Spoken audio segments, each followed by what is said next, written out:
경기대학교 식품영양학과 이영미입니다. 네. 우선 오늘 초대해 주셔서 이렇게 발표할 수 있는 기회를 주신 점 굉장히 감사드리고 4주년 축하드립니다. 제가 오늘 발표할 주제는 건강과 환경 기반의 미래형 학교급식이라고 하는 주제인데요. 우리의 학교급식이 앞으로 어떤 방향으로 나아가야 할지에 대해서 다 같이 생각할 수 있는 기회가 되었으면 합니다. 급식에 대한 이야기를 시작할 때 제가 항상 이 이야기를 먼저 시작을 합니다. 칼럼의 제목이었는데요. 급식은 밥 장사가 아니다 라고 하는 이 한마디가 우리 학교 급식을 가장 잘 드러내는 말이 아닌가 싶습니다. 그렇다면 밥 장사라는 건 무엇일까요? 밥 장사란 밥을 제공하여서 이윤을 추구하는 행위를 말합니다.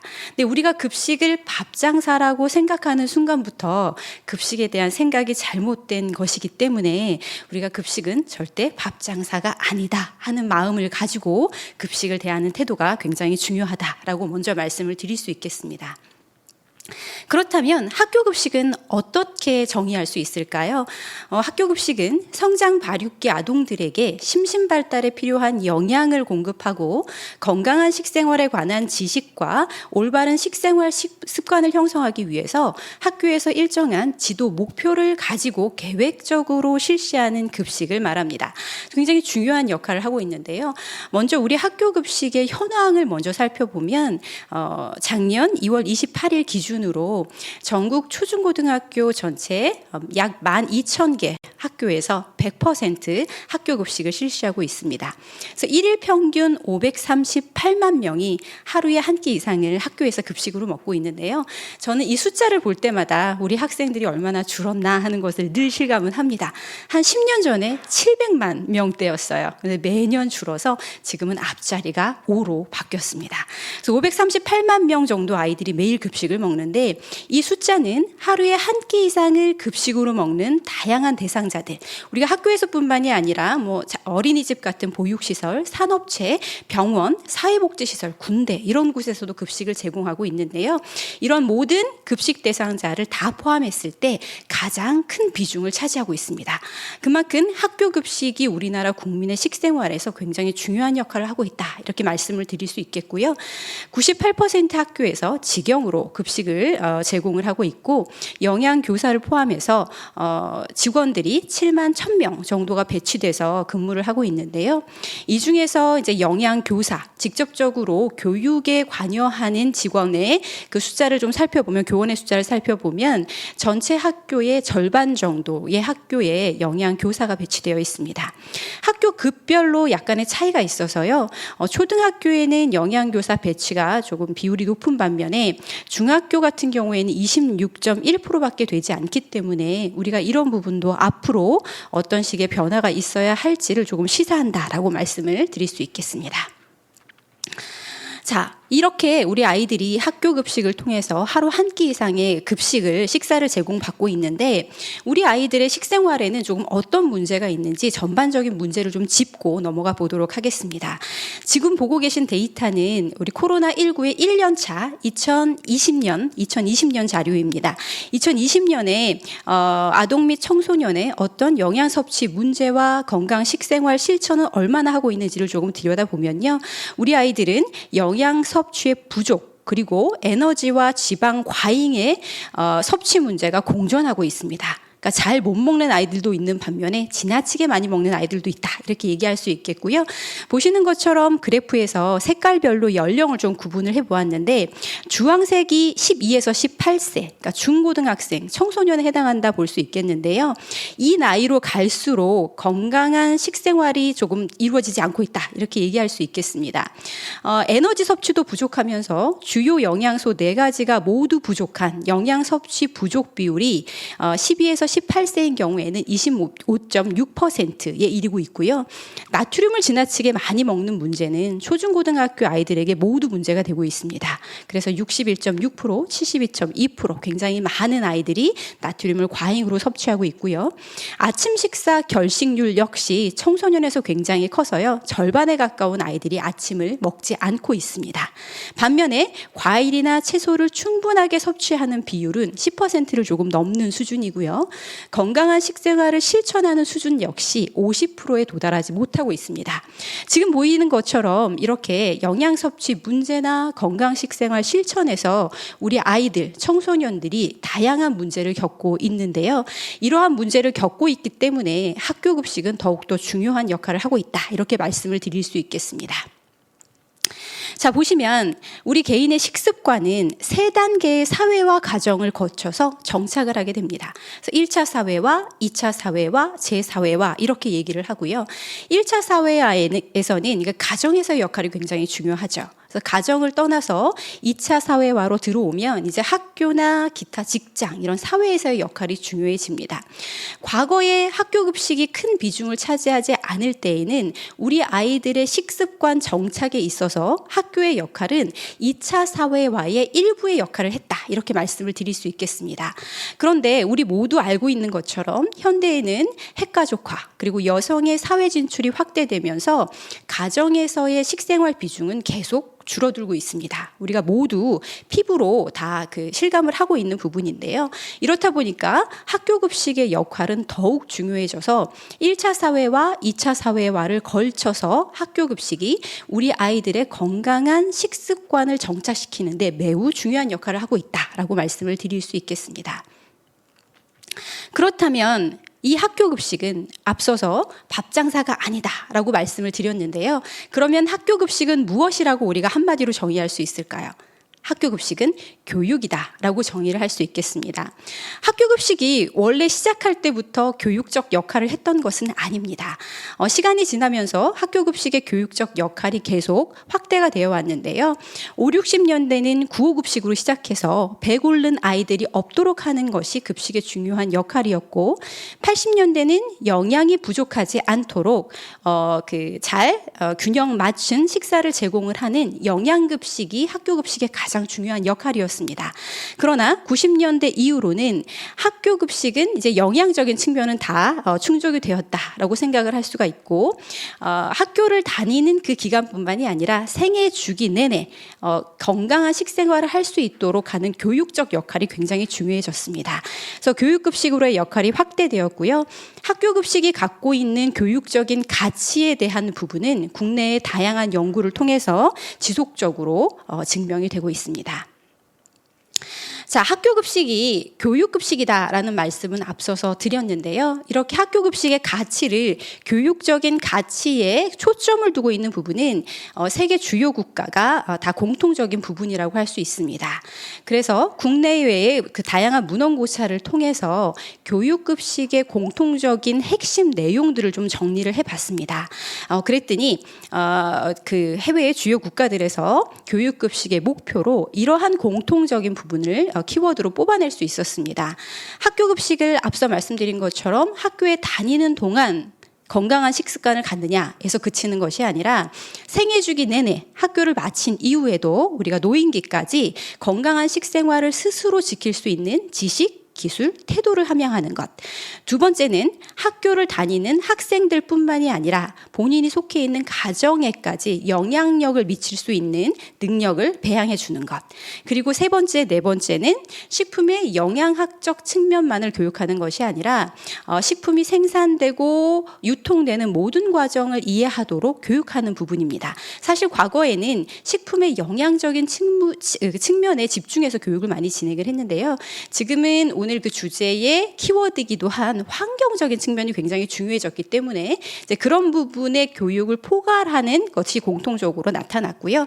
그래서 밑에 보시면 환경에 대한 배려, 이 부분이 교육급식에서 굉장히 중요한 키워드로 나왔습니다.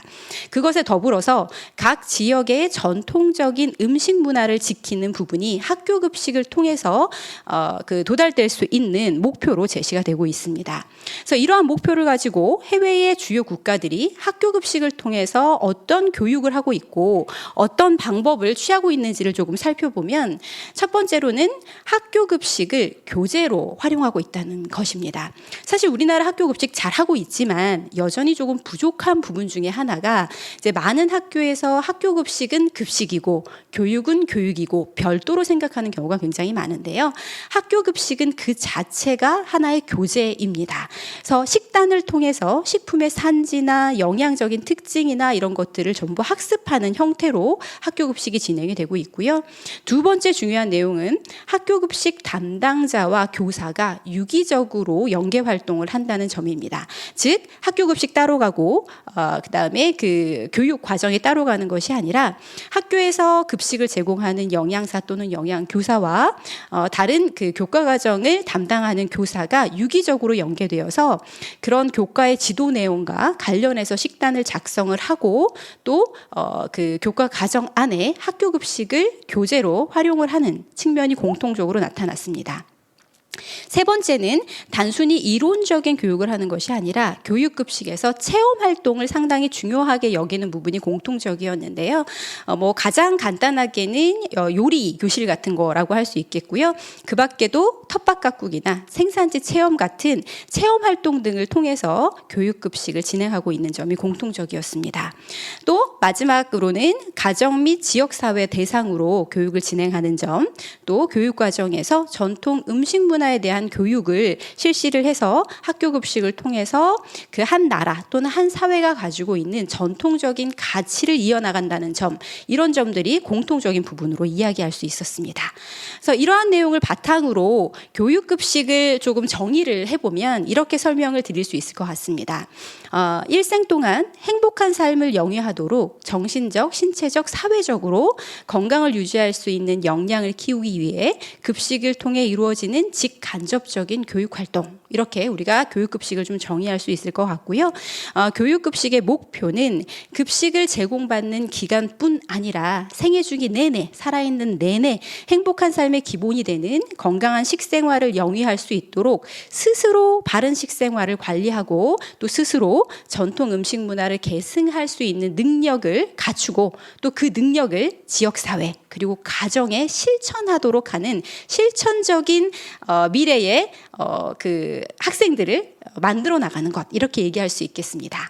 그리고 교육급식의 범위에는 앞서서 말씀드린 것처럼 단순히 식사를 제공한다, 거기서 그치는 것이 아니라 식사를 제공하는 행위를 넘어서서 급식 자체를 교육적 수단으로 활용을 하는 것이 상당히 중요하다고 볼 수 있겠고요.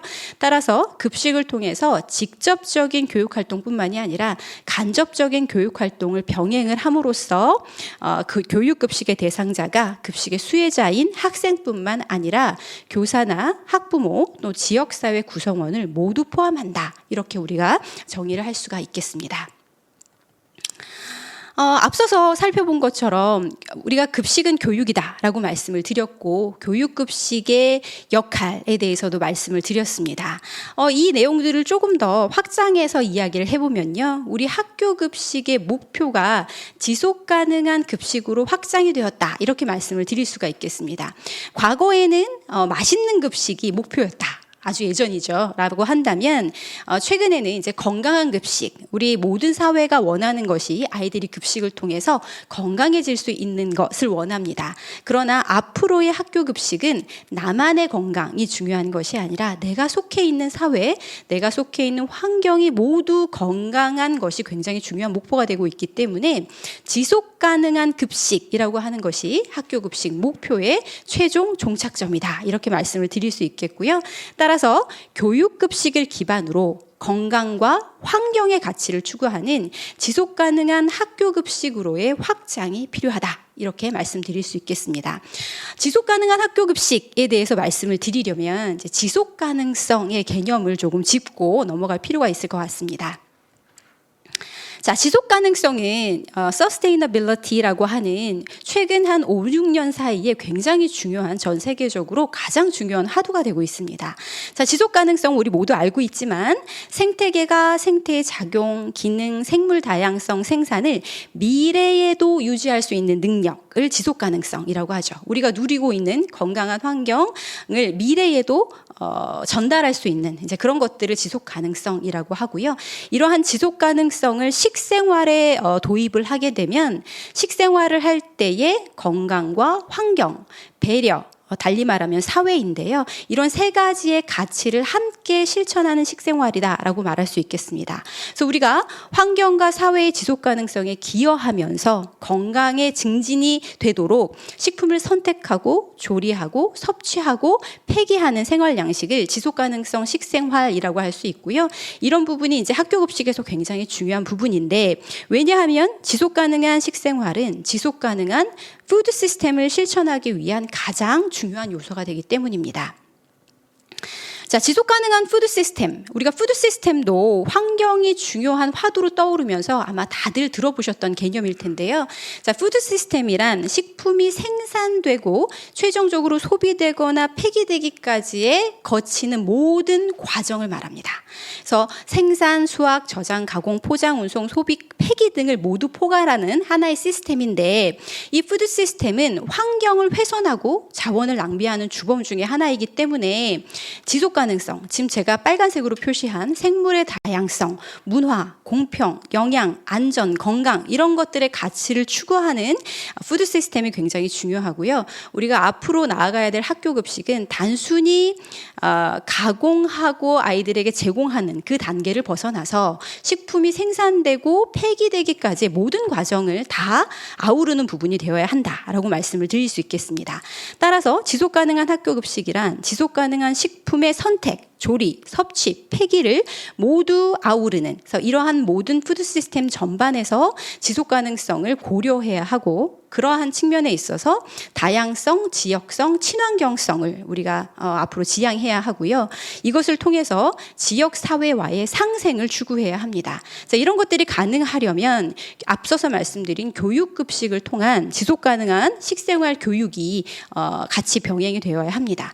그래서 지속 가능한 학교 급식의 예를 이제 단적으로 잠깐 살펴보면, 예를 들어 학교에서 과일이나 채소를 제공을 할 때에 지속 가능한 학교 급식이라고 하면 계절적인 그 계절 식품을 제공을 하고 지역산 식품, 신선한 식품을 제공하면서 유기농 제품을 제공을 하고, 그와 더불어서 이에 관한 교육을 병행을 할 때 우리가 지속 가능한 식생활 급식이다라고 말씀을 드릴 수 있는데, 그와 반면에 값싸고 수입되고 냉동되거나 가공되거나 1년 내내 똑같은 채소 과일을 제공하고 교육도 이루어지지 않는다 하면 이건 지속 가능한 급식이라고 할 수가 없죠. 그래서 지속 가능한 학교 급식은 달리 다시 강조를 드리면 건강과 환경의 가치를 추구하면서 이에 대한 교육을 함께 병행을 하는 것이다 라고 말씀을 드릴 수 있겠습니다. 그런데 이 지속 가능한 학교 급식이 쉬우냐? 쉽지 않습니다. 굉장히 많은 걸림돌들이 있습니다. 왜냐하면 일단 사회가 무관심하죠. 사회는 학교 급식은 안전하면 되지, 영양만 있으면 되지 라고 생각을 하고요. 지속 가능한 학교 급식이 어려운 두 번째 이유는 학생들은 가장 중요한 가치가 기호도입니다. 맛있으면 되지가 가장 중요하고, 또 소비 주체이지만 급식은 스스로 선택할 수 없고요. 급식은 또 단체 급식이다 보니까 원래가 편의성을 중점적으로 추구할 수밖에 없는 그런 한계점이 있습니다. 그래서 보면 학교급식법에서 실질적으로 보면요, 지속 가능한 학교급식이 가능하도록 하는 그런 규칙들이 있습니다. 가장 단적인 예로 전통식 문화의 계승 발전을 고려할 것이라는 부분이 학교급식법 시행규칙 제5조에 나와 있는데요. 그럼에도 불구하고 오른쪽에 보시는 그 워드클라우드는 얼마 전에 제가 영양교사들 대상으로 교육하면서 현재 우리 학교 아이들에게 가장 인기 있는 메뉴가 무엇입니까? 한번 말씀해 보세요 하고 모은 거예요. 근데 보시면 로제 떡볶이, 짜장면, 피자, 치킨, 짜장면, 치킨 마요, 덮밥 등등등, 과연 전통식 문화의 계승 발전을 고려하고 있는가 하는데 좀 의문점이 있는 부분들이 우리가 있고요. 또 학교급식을 그 신문 기사로 찾아보면 기사에 이게 그 제목들이거든요. 학교 급식을 호화식단, 급슐랭, 뭐 호화급식, 뭐 1인 1랍스터 이런 것들이 제목으로 올라오고 있는 현실입니다. 뭡니까? 우리 사회가 좋은 급식의 기준을 단순히 기호도, 맛에만 중점을 두고 있다는 뜻입니다. 그럼 맛이 중요하지 않냐? 그건 아니죠. 좋은 급식의 기준은 물론 맛도 중요하지만 거기에 건강, 위생, 문화적인 가치, 궁극적으로는 지속 가능성을 추구하고 있는가 하는 것이 매우 중요한 부분입니다. 따라서 미래의 우리 학교 급식은 지속 가능한 식생활을 스스로 지킬 수 있는 건강한 시민을 양성하기 위한 장기 교육 프로젝트로 생각해야 됩니다. 절대 짧은 시간 안에 변화하지 않습니다. 매우 긴 걸음이고요. 우리가 이 장기 교육 프로젝트에서 결론적으로 여기에 도달하려면 학교 급식에 대한 평가 기준에도 변화가 필요하다고 보입니다. 지금까지의 평가 기준은 좀 학생들의 만족도, 기호도에 중점이 되어 있었다면 앞으로의 학교 급식에 대한 평가 기준은 지속 가능성에 중점적으로 가치를 두고 평가 기준의 변화가 필요하다고 보입니다. 그래서 학교 급식은 내용적인 측면에서도 지속 가능한 식재료 사용을 확대하고 전통 음식문화에 근거한 식단 구성을 조금 독려하고요. 전통 음식이나 향토 음식의 경험 기회를 지속적으로 제공을 하고 식품의 생산, 유통, 소비, 폐기까지의 전 과정을 고려하는 학교 급식으로 가야겠고요. 단순히 내용적인 측면의 변화만으로는 부족합니다. 교육적인 측면이 뒷받침되어야 우리 아이들이 생애 주기 내내 건강한 식생활을 할 수 있고 그로 인해서 우리가 건강한 환경을 지켜나갈 수 있겠죠. 그래서 무엇보다도 급식의 맛, 기호도를 탈피한 교육급식으로의 인식 전환이 필요합니다. 이러한 인식 전환은 우리 모두의 몫입니다. 학교에 있는 학생들, 영양교사만의 몫이 아니고요. 우리 사회를 구성하고 있는 모든 구성원들의 몫이라고 생각합니다. 그리고 학교 급식을 교육의 도구로 활용하는 것이 매우 중요하다라고 말씀드릴 수 있겠습니다. 자, 이런 사례로 해외 사례를 하나 가지고 왔는데요. 영국의 Food for Life 프로그램이라는 것인데 여기에서 학교 급식을 평가하는 기준을 조금 간단하게만 살펴보면 보시면 인증마크 부여 프로그램을 하는데요. 학교의 학교 급식을 평가하는 데 있어서 이 4가지 음식의 품질뿐만이 아니라 음식 문화, 그다음에 음식과 관련된 교육, 또 지역사회의 파트너십 같은 것들을 모두 아울러서 평가를 하고 있습니다. 그래서 이러한 평가 기준으로 금장, 은장, 동장을 부여를 하고 있고요. 보시는 것처럼 그 기준이 매우 복잡합니다. 그래서 시간이 부족하기 때문에 일일이 볼 수는 없지만 보시는 것처럼 동장의 기준들, 또 은장의 기준들, 이렇게 금장의 기준들, 이 기준들을 모두 충족했을 때 좋은 학교 급식이다 이렇게 평가를 하고 있기 때문에 우리의 학교 급식의 평가 기준도 앞으로 전향적인 변화가 필요하다라고 말씀을 드리고 싶습니다. 마무리하겠습니다. 만족도와 교육, 두 마리 토끼를 한꺼번에 잡기는 너무나 어렵죠. 그러나 우리 다 잡아야 합니다. 자, 그러려면 무엇보다도 관리자의 의지와 역량 제고가 필요하고요. 또 학교 교육 과정에 통합적인 영양 식생활 교육 필요합니다. 이게 일회성으로 그치는 것이 아니라 지속적인 교육 필요하고요. 학교 급식도 미래 교육의 변화에 맞춰서 지속적인 변화가 필요할 것이고 또 현장에서 조리를 직접 담당하는 조리 실무사와의 맞춤형 성장 시스템 구축이 필요하겠고요. 또 학생뿐만이 아니라 학부모, 지역사회 모두의 학교 급식에 대한 관심과 인식의 변화가 필요하다라고 말씀드리면서 마무리하도록 하겠습니다. 네, 제가 준비한 자료는 여기까지입니다. 감사합니다.